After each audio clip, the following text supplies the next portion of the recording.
I'm on a journey to 100% complete every single Kingdom Hearts game. Yes, even that game. Today marks the start of our second adventure, and just like Sora, we're hitting the ground running right where the first game left off and taking on Chain of Memories. This time around, we have 47 achievements to complete, and you might think, hey, that's a whole 8 less than the first game. Surely this game is much quicker to complete. But no.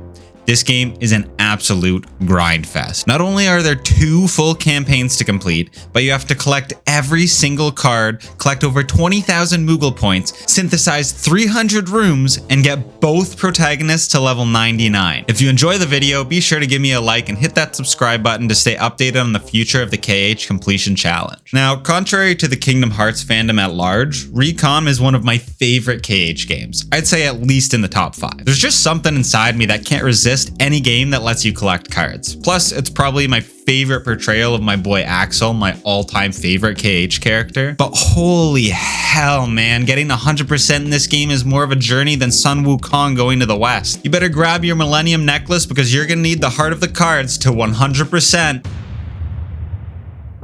We kick things off on Proud Mode, where the boys and I roll up to this weird-ass castle, and this sketchy guy in all black tells us we've landed in Castle Oblivion. He starts blabbering on with some ambiguous dialogue telling us, "To find is to lose, and to lose is to find." Like he's some third-year philosophy major. After this nameless figure pulls the same ghost shit as Kairi from the first game, we get our first world card and embark on Tutorial Island, Traverse Town. Mr. Cloak and Flowers then tells us all about how to master the cards. No, you stay out of this, Yugi. Anyway, we get through the combat tutorial and begin our journey through Castle Oblivion. Now that we're let loose in the memory of Traverse Town, we start adjusting to the new combat style and get our first achievement, Ace Striker, for throwing a barrel at a red Nocturne. I knew all that training with Phil would pay off. After finding a few cards just laying around, I take a stab at editing my deck to get myself the Novice Deck Builder achievement. Whoa, hold up. Isn't Kingdom Hearts a JRPG? Why the hell am I buying card packs like the new MTG set was just released? Alright, I'll explain the rules, but you only get 60 seconds. Then it's back to achievement hunting. Okay, so when you enter Castle Oblivion, all your memories get turned into cards. Your attacks, magic, worlds, even your friends. Why? I don't know, probably some nominate bullshit or something. Anyways, the first card types are world cards, and these are used to navigate the different floors of Castle Oblivion and push the story along. And then there are map cards, which are needed to traverse through the different rooms and get to the end of the world. They all have slightly different features, but primarily they have you fighting Heartless. And then we have battle cards, the bread and butter of the game. There's all different types from magic to summons, and they make up the way you do combat. Using one card does its standard ability, like attack, but if you combine 3 specific cards to use all at once, you'll perform a sleight, which lets you do a stronger ability, but at the cost of sacrificing the first card in the sleight. As the game progresses, you'll unlock more cards, somewhat at random, as well as increase your card points, which lets you add more cards to your deck. And here's the fun part. Much like your MTGs and PCGs, you can make any kind of deck you want, so long as you have the cards for it. And of course, some cards are better than others. Now you know the basics of Chain of Memories. Alright, now that we know what the hell is going on in this game, we finally press on with the story by using our first key card. We get to meet our old Final Fantasy friends, Leon, Yuffie, and Aerith, except they have no clue who we are. Or do they? Yeah, a lot of shit doesn't really make sense in this game, but regardless, we continue synthing rooms and breaking cards, which takes us to the boss of Traverse Town, Guard Armor. And he's back to his former pink glory instead of that gnarly rodeo clown color scheme from Final Mix. As we leave our first floor, we have another run-in with Flower McGee, and then my beloved Axel shows up, forcing us into our first organization fight, and the first real taste of actual strategy in this game. And man, Axel's voice actor really went hard on the voice lines in this game. They're straight up fire, man. Pun completely intended. Whew. Throwing that battle wore me out. Really? It looked to me like you just plain lost. With our victory, we head on up to the second floor, getting ourselves the Card of Memories achievement for clearing the first floor. And now, we got options. Axel gave us 5 world cards to choose from, and you can tackle them in any order you want, but I decided to start off with Agrabah. And this is where the slog begins. Every world is more or less the same. You synth a bunch of rooms, get a bit of plot. Synth some more rooms, get some more plot, fight a boss, and move on. It's pretty repetitive, so I can see why it's not everyone's cup of tea, but man, to me the gameplay is S tier when it comes to boss fights, so I'ma still put it in my top 5 KH games. Anyway, we move right along, pushing through the first few floors, collecting all sorts of new cards, getting tons of Moogle points, and take down Jafar, Hades, the Trickmaster, and the Parasite Cage along the way. Reaching floor number 5 gets us a big bowl of memory replacement therapy and some lore about what the organization is up to. It also introduces Larxene. How'd that get in there? Anyway, after the cutscene, we're rewarded with our 3rd achievement, Woven Memories. And now, we're off to Halloween Town. And don't you just love My Chemical Romance, Sora? After a interesting battle against Oogie Boogie, floor 6 is complete and we head on up to meet the Lightning Queen in person. And she's fucking rude as hell, man. I don't care how hot she is, I'll beat some manners into this bitch. Fucking being all condescending and shit. I'll show you... Oh. Okay then. So yeah, Larxene spikes the difficulty quite a bit here, which is honestly good fun. It really flexes your deck building and APM skills to outclass her. That, or you can just spam Fire Aggro and win in like 3 seconds. Either one works. Defeating Larxene gets us our next round of world cards and we head off to Atlantica. Now this world sucks balls. There's no point in staying here any longer than you need to, which is why my smartass decided it would be a good world to grind out some achievements. While we're taking on the fish, we get Interceptor for smacking our 150th enemy, Premium Card Maker for making 20 premium cards, and Tightrope Walker for healing at low health. We make it to the end of the world and take on Bursula and move right along to meet Riku? I think? Maybe? Regardless of who this imposter is, we gotta take him down. And yet again, Firaga spam does the job with little challenge. For this victory, we get ourselves the Card Breaker achievement for breaking 1500 enemy cards, and before we can get a word in with our old pal, Buddy just books it, leaving Sora to have a quick little sulking sesh with the boys. From here, I spent some time trying to hunt down the Red Nocturne enemy card to power up my Firaga strat even more.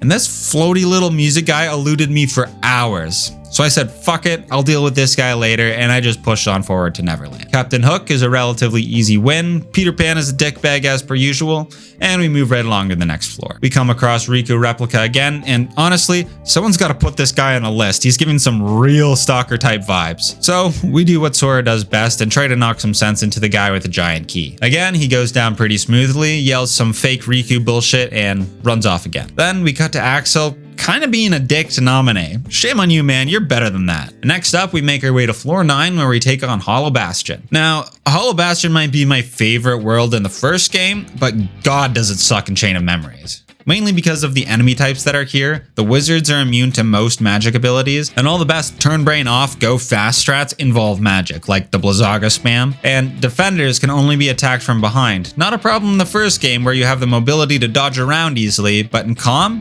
just getting behind these guys can take an eternity. Honestly though, I kind of did it to myself. I pushed through the story without leveling any slights or grabbing any extra cards, so my options were pretty limited on changing up strats from just Blizzaga spam. Nonetheless, we push our way on through and take down the big bad dragon, which rewards us with the identity of the mysterious flower man, Marluxia, along with a sneak peek at some inter-party politics. And we continue on to floor 10 to take on some mini-games in the 100 Acre Woods. And ooh boy, are we gonna be raking in the achievements in this world. Unlike KH1, the mini-games here are actually pretty fun.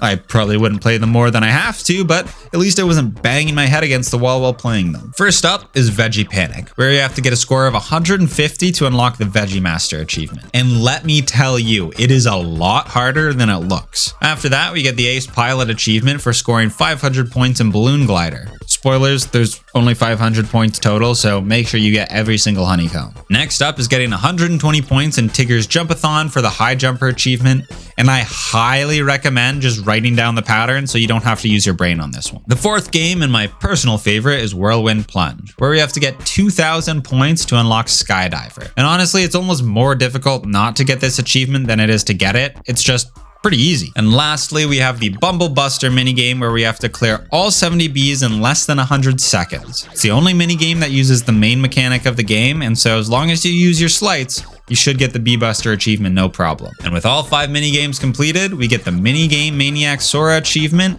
making some solid progress towards our 100% goal. Before we can make it to floor 11, we run into Vexen. And bro, this guy is hard. For real, one of the tougher bosses in the game. But of course, even the Iceman can't take me down, and smacking him silly gets us the Twilight Town World card. Being close to the end of Sora's story, I thought I'd try my hand at getting that dastardly Red Nocturne card. And after literally hours of grinding, I came across what can only be known as the Holy Grail of the Chain of Memories 100% run. A mystical figure known only as Derikuf imparted his heroic wisdom unto the rest of us lowly plebeians, teaching our small minds of the wondrous magic that is RNG manipulation. Basically, by controlling as many factors as possible in the game, we can trick the RNG calculation into giving us the result we want, drastically increasing the odds of getting the loot that we're after. And this guy does an amazing job at breaking it down for Chain of Memories. I highly recommend checking out his vid if you plan to 100% this game. I'll link him in the description. Man, I couldn't even begin to imagine how long it would take to complete this game solely relying on RNG. I could still be playing it even right now, as this video is out. Anyway, with my new tactics, I got the Red Nocturne card on my first try and popped on over to Agrabah to grind out some Moogle points. And after a while, I made my way over to Twilight Town. And boy oh boy, do I ever love me some lazy afternoon. At the end of this floor, we meet Vexen for the second time, and he's an even harder boss than the first time, but we still managed to take him down. And oh, hey look, it's our boy Axel. How you do? Holy fuck! He just snapped his fingers and murked Vexen.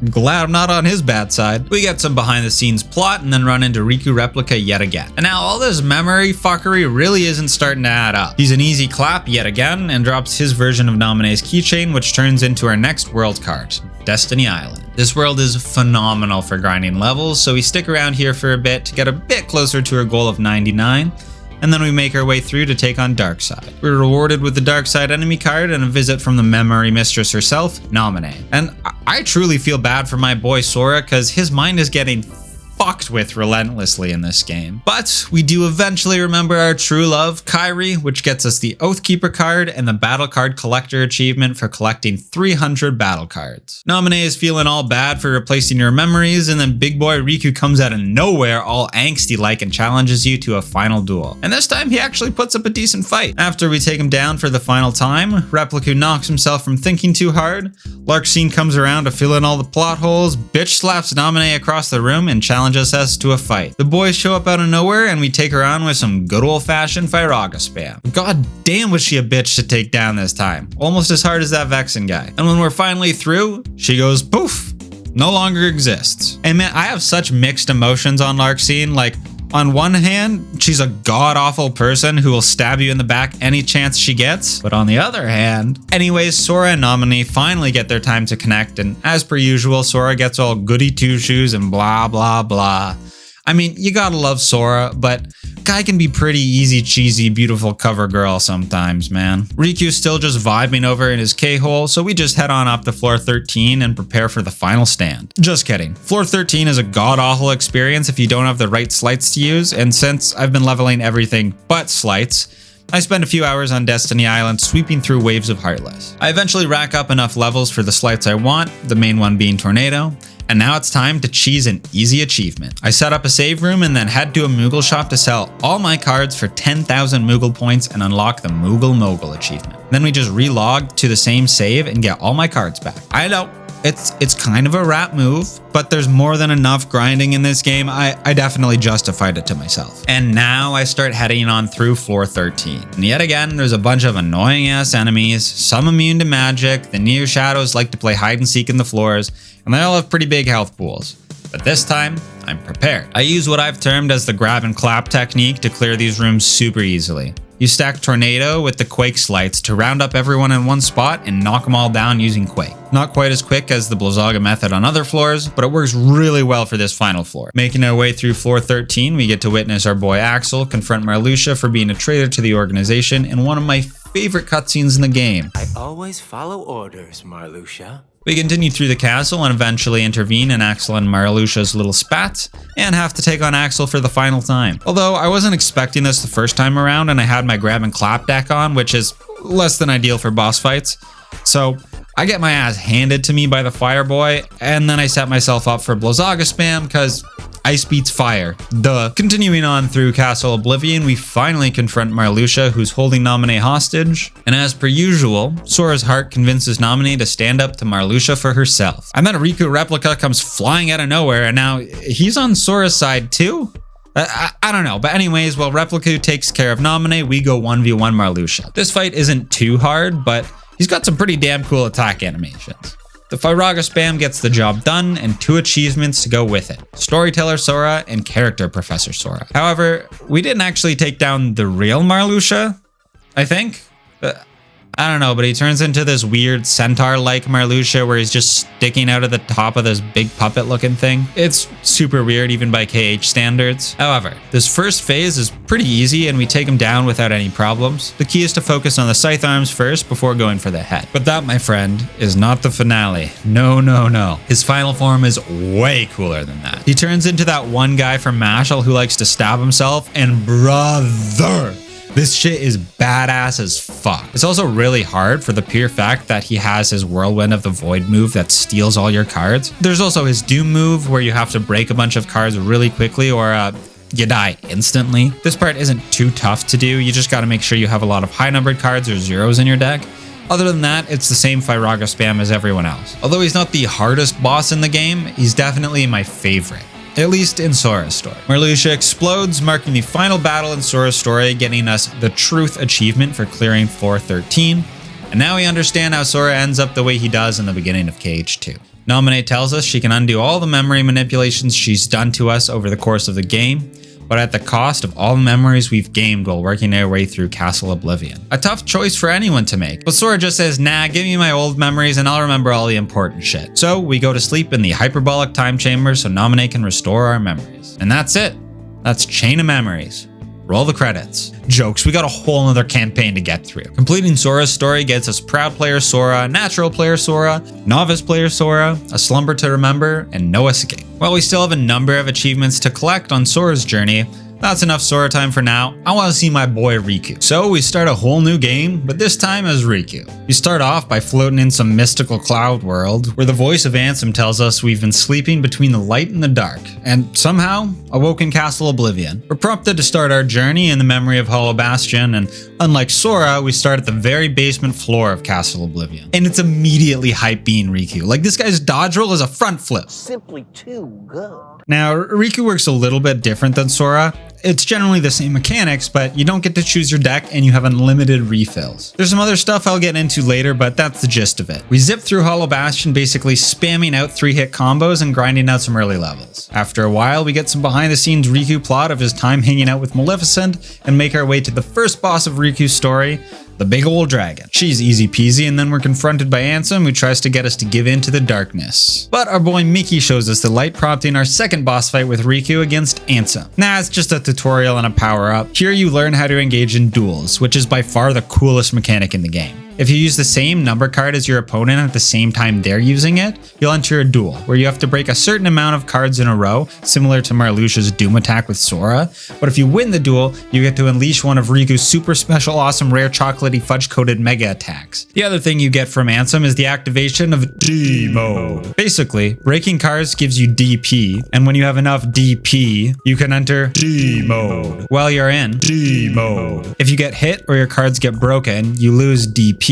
And once you no longer have any DP, D mode ends. Alright guys, I'm sorry to beat a dead horse, but I just couldn't pass up that opportunity. Now we're introduced to the organization antagonist we'll be up against in Riku's story. Bookman, Hammerman, and Gorgeous Squidward? And then we cut back to the main man himself, where the ghost of Michael Mouse appears to tell us all about the lighty lights, the darky darks, and the hardy hearts. And with that, we've unlocked the achievement Confronting the Darkness. Just like with Sora, we get to choose the order we tackle worlds in, and I kick things off with Agrabah for the second time. We try out some of our new mechanics, and bro, I love dueling. The best part of Chain of Memories is hands down the boss fights, but these duels make the basic gameplay like 10 times more fun. Eventually, we make our way to Genie Jafar, and it's a pretty lackluster fight, even as Riku. After clearing Agrabah, we get some more Zexposition and learn that Vexen really wants to do some sus shit with Riku. Now, we head off to Traverse Town, take down Guard Armor, only to be confronted by the Weird Ice Scientist. He's a hell of a lot easier to take down as Riku because you can spam duels to build up your DP and enter Dark Mode to spam Dark Firaga at him. Granted, he is the first org boss you face as Riku, but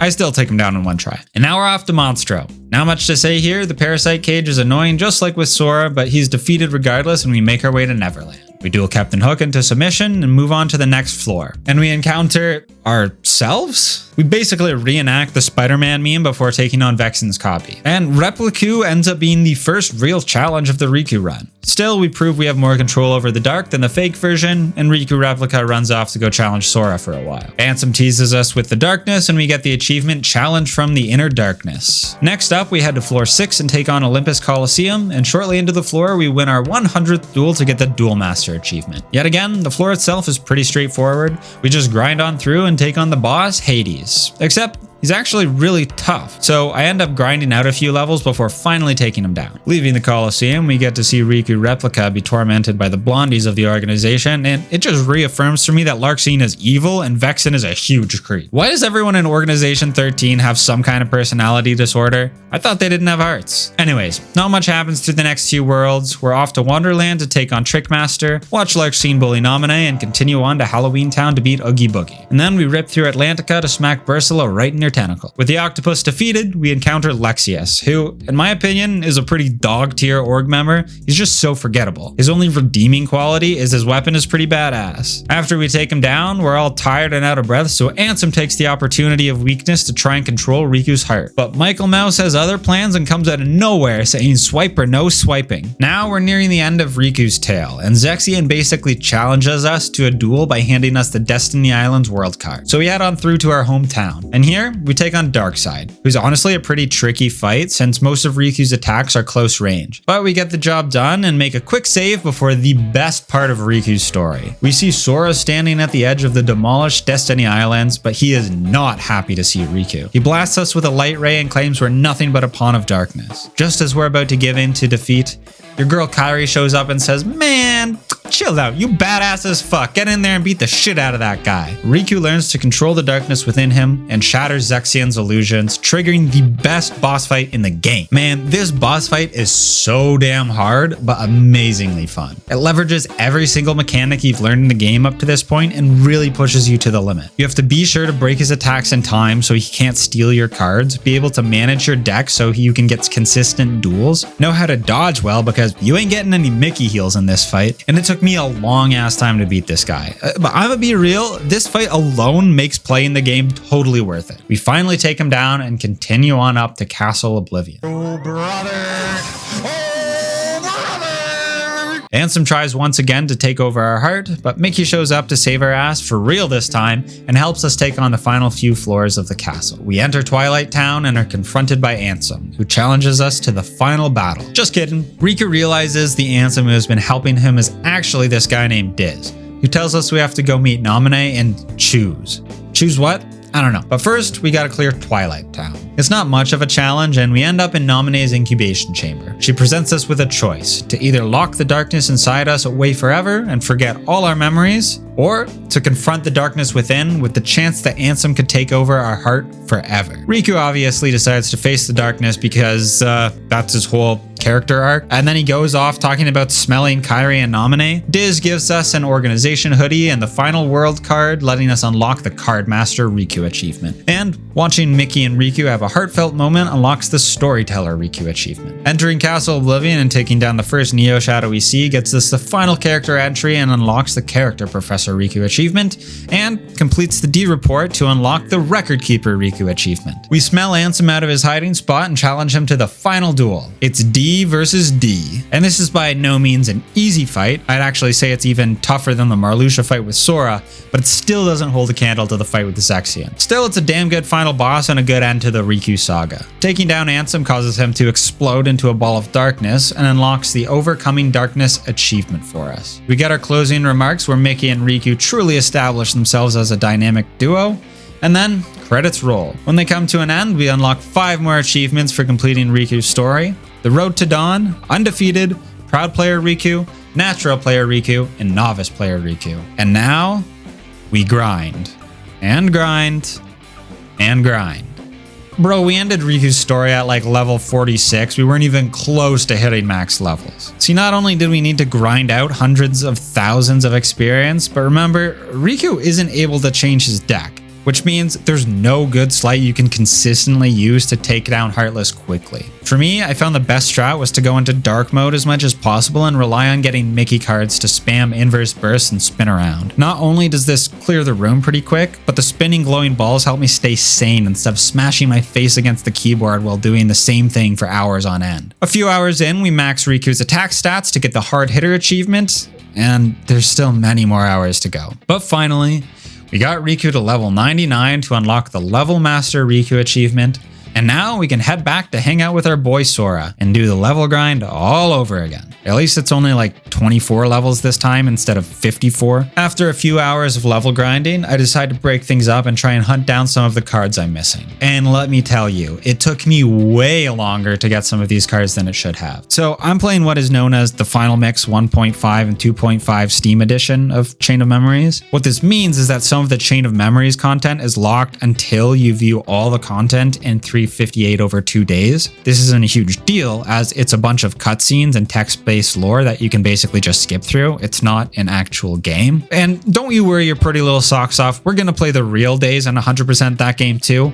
But for now, we just gotta scan through all the content. However, in my attempt to be a sneaky little cheat, I forgot about one very important secret content. And so when I was searching for the hidden treasures back in COM, they weren't showing up and I had no clue why. Man, it felt like it took me 358 days to figure out I was missing the secret reports. I finally realized the error of my ways and went through every floor to grab the secrets in the rewards room, getting myself the treasure hunter and sleight master achievements along the way. And then I basically flip-flop between grinding some levels and searching for cards for a while, and I eventually get the room creator achievements for synthesizing 300 rooms. I just keep this strat going, only taking a break to shell out my fat stacks to Mr. Moogle, spending 20,000 Moogle points to get myself the regular customer achievement. And shortly thereafter, I get the final card of my collection, the Lexius card, to unlock the Cardmaster Sora achievement, which completes the last entry in Jiminy's journal, unlocking the Record Keeper Sora achievement. And now, I only have 2 achievements left. For the first one, I literally just sit in the menu for like an hour and spam edit my deck because you need to make a total of 500 deck edits to get the Expert Deck Builder achievement. Who in their right mind is making 500 deck edits just in a casual playthrough? I mean, I am, but who said I was in my right mind? Now, there's only one thing left on my mind. It's that sweet eternal nectar. The juice that fuels your growth. The reason games are worth gaming. We're collecting EXP, baby. Because the only thing left that we've yet to conquer in Chain of Memories is getting that level 99 for Sora.